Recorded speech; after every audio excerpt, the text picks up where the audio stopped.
Bonsoir René Guiton. Bonsoir. Alors vous êtes présenté en quelques mots, journaliste, grand voyageur, écrivain. Vous avez publié une dizaine de livres, notamment Si nous nous taisons, sur le martyre des moines de Tibérine en Algérie, Ces chrétiens qu'on assassine aussi en Afrique, au Maghreb, en Asie, au Moyen-Orient. Et puis dans quelques jours, je signale la sortie de votre tout dernier livre, Blessures d'Orient, des blessures qui passent notamment par Alep, par Palmyre, Mossoul ou Bagdad, un livre édité aux éditions Galade. Alors vous êtes un fervent défenseur du dialogue culturel, philosophique, religieux entre l'Occident et l'Orient, l'Orient que votre père et vos lectures de jeunesse vous ont fait découvrir et aimer. Donc très naturellement, vous publiez aujourd'hui ce dictionnaire amoureux de l'Orient dans la célèbre collection jaune chez Plomb. Alors René Guiton, cet amour de l'Orient remonte, je le disais, à votre enfance, à votre père et à ses amis officiers de marine. C'est comme ça que vous êtes tombé amoureux ? Absolument. Il était en poste à Latakié, donc en Syrie, du temps du mandat français, et envoyait à la maison des cartes postales, etc., qui sont devenues pour moi ensuite, lorsqu'il a disparu très, très tôt dans ma vie, quelque chose de mythique. Et puis il y avait les lectures. Lui, officier supérieur de marine, Pierre Loti, officier supérieur de marine. Donc tout ça, ça crée une bibliothèque évidente. Et puis Lamartine, Chateaubriand, Flaubert, ce sont été mes lectures d'adolescent. Alors, un mot de géographie, où commence et où finit l'Orient de René Guiton? Ah oui, le mien, c'est tout simplement, vous l'avez dit d'une certaine manière, c'est le Moyen-Orient, avec la Turquie incluse, l'Iran, les Émirats, l'Arabie Saoudite et au sud de l'Égypte et jusqu'aux rives de la Méditerranée. Voilà, c'est le Moyen-Orient dans l'acception aussi anglo-saxonne. Parce que nous, en France, on fait Proche-Orient, Moyen-Orient, Extrême-Orient. Proche-Orient. Voilà. Dans les pays anglo-saxons, on parle du Middle East. Middle East. Alors, vous écrivez que cet Orient, on va l'appeler l'Orient, c'est plus qu'un voyage, vous l'avez beaucoup parcouru d'ailleurs dans votre vie, c'est une expérience, dites-vous, initiatique quasi spirituelle. Oui, quand on marche en quête de ce qu'on ne connaît pas, de ce qu'on ne sait pas, ça n'est qu'une succession de découvertes, et dans le matériel et dans l'immatériel, parce que quand vous êtes seul dans le désert, vous vous retrouvez seul avec vous-même, plus que jamais. Et quand vous êtes seul face aux sites, aux vestiges, c'est pareil, vous vous adressez aux vestiges qui vous renvoient aussi beaucoup de questions, et à en devenir parfois sous la chaleur, non pas à perdre la raison, mais pas loin. Et ce que vous nous dites aussi, c'est que ce que nous sommes aujourd'hui, nous en Occident, nous ne le devons pas seulement à Rome et à Athènes. Mais sûrement pas, oui, en effet. Sûrement pas seulement. Car on l'oublie. Si, d'ailleurs, j'ai écrit ce dictionnaire, c'est d'une certaine manière pour rappeler à l'Occident, l'apport de l'Orient. Car on l'oublie, mais c'est à la source de notre civilisation, l'écriture, les trois monothéismes, les grandes religions, et puis rappeler aussi à l'Orient ce qu'il a été. Et il y a souvent, vous le dites, il y a parfois eu, en tout cas, de la part des Occidentaux, une certaine condescendance vis-à-vis de l'Orient. Oui, c'est un euphémisme que dire une certaine condescendance, parce qu'on y a fait parfois ce qu'on a voulu, notamment il y a un siècle exactement, avec les accords Sykes-Picot et ce qui en a suivi.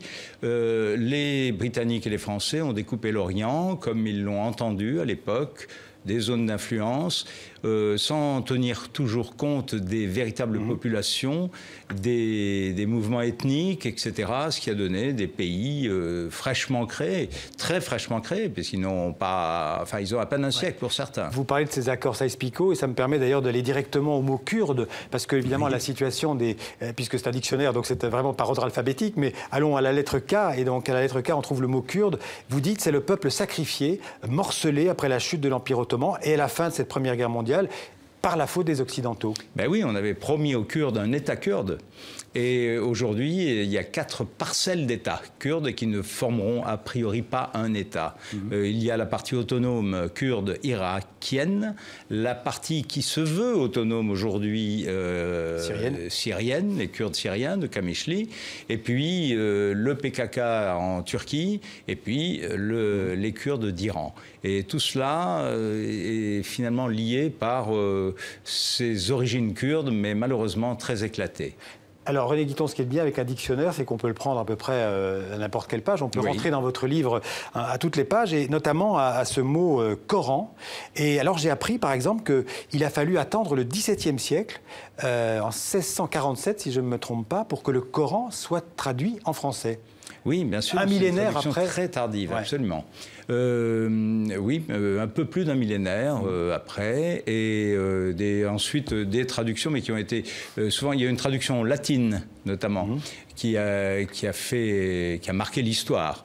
Et autrement, bien entendu, les musulmans vous disent toujours il faut connaître la langue, et pas plus tard que ce matin encore on me le disait, il faut connaître parfaitement la langue pour pouvoir apprécier le Coran, car toute traduction, vous connaissez le proverbe italien... C'est une trahison.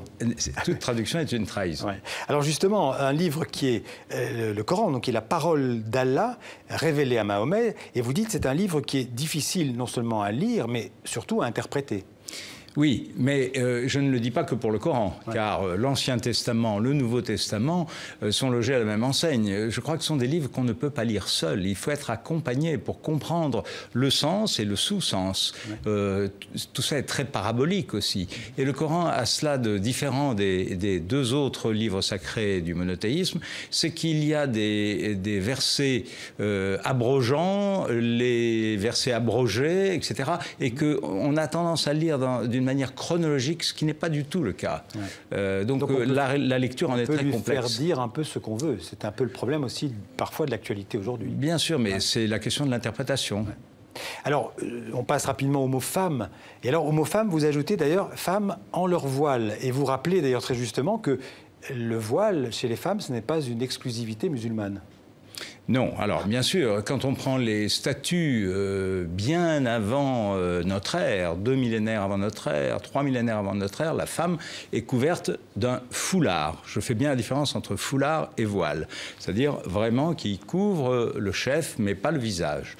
Et bien entendu, il y a eu une évolution, mais même en Europe, on l'a trouvé dans les populations, j'entends par là les populations européennes. Mais j'ai voulu aborder la question de la femme en ses voiles, en rappelant bien sûr la légende d'Ishtar qui descend aux enfers, en se séparant de ses voiles.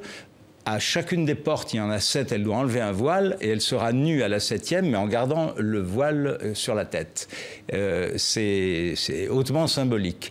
Mais surtout, je fais également le parallèle avec le voile de l'hymen et la condition de la femme en Orient, qui n'a rien à voir avec la condition de la femme en Occident. Alors, le mot islam, par exemple, vous nous rappelez que l'expansion de l'islam en Orient, donc à partir du 7e siècle, à partir de Mahomet, est vécue la plupart du temps comme une délivrance. Par les populations qui étaient sur le terrain, bien sûr, puisqu'en fait, lorsque l'islam est arrivé, quelles étaient les religions présentes? Il y avait le christianisme, oui, mais il y avait surtout des guerres incessantes. Et là, celle-là est venue mettre fin, d'une certaine manière, aux guerres incessantes, en prenant bien sûr, la part sur les terres, les hommes et les esprits. Et ça a été, je dirais, presque pacificateur, d'une certaine manière. Alors, vous évoquez plein d'autres sujets. Bon, par exemple, la chanteuse Kalsoum, qui était une des icônes, qui a incarné l'Orient. Vous parlez même de Venise, ce qui est assez inattendu dans votre dictionnaire, qui a été plusieurs fois menacée par Byzance, puis par les Ottomans. Et puis alors, cette guerre en Syrie, qui évidemment qui est dans l'actualité, vous l'évoquez en quelques lignes. C'est une guerre civile pour vous? C'est une guerre régionale, mondiale, on pourrait presque dire, par procuration? C'est un peu de tout ça. Ça a commencé comme une guerre civile au moment des printemps arabes, et ça a été le dernier printemps arabe qui est intervenu. C'est devenu bien sûr une guerre aussi de pression politique et religieuse, parce que l'islam est aussi consulaire, dans ce sens qu'il y a les chiites, les alaouites qui sont issus de ce chiisme, les chrétiens qui se sentaient protégés par le régime en place, comme d'ailleurs exactement notamment en Irak lorsqu'ils étaient protégés par Saddam Hussein. Lorsque le leader tombe, les chrétiens sont persécutés plus qu'à l'ordinaire, et il y a je dirais pas cette guerre, mais cette tension très forte entre les chiites et les sunnites. Surtout pas de guerre, surtout pas. Alors, vous parlez des chrétiens, vous en parlez dans votre livre, vous en avez déjà parlé dans d'autres livres, je le citais tout à l'heure. Les chrétiens d'Orient, vous le dites, qui sont aujourd'hui souvent, sinon harcelés, même parfois même menacés d'extinction. Alors, oui, suivant les pays, ils sont harcelés, persécutés, ils s'enfuient. En Égypte notamment, ils ont quitté, il y a la moitié de la population copte qui a quitté l'Égypte depuis un peu moins d'un siècle. Il en reste 7 millions, c'est toujours difficile à calculer précisément. Et puis vient ensuite en population chrétienne le Liban, qui a été un pays qui a été créé d'une certaine manière pour les chrétiens. Mais les chrétiens d'Irak, les chrétiens de Syrie, oui, en effet, quittent pour toutes les raisons que l'on connaît. Ils ne sont pas les seuls à quitter. Ils sont persécutés et leurs chefs religieux, les évêques, les supérieurs des ordres, qu'ils soient chaldéens, assyro-chaldéens, etc., disent à l'Occident « aidez-nous, aidez-nous, aidez-nous à rester, pas à partir ». Merci René Guiton. Pour paraphraser le général de Gaulle, on peut dire qu'on ne peut pas avoir des idées simples pour juger, pour comprendre cet Orient compliqué. En tout cas, grâce à ce livre, on a des idées un peu plus claires, un peu plus simples. Merci. Après l'avoir lu. Merci donc ce dictionnaire amoureux de l'Orient aux éditions Plomb. Merci beaucoup d'être venu nous en parler dans le 64 minutes.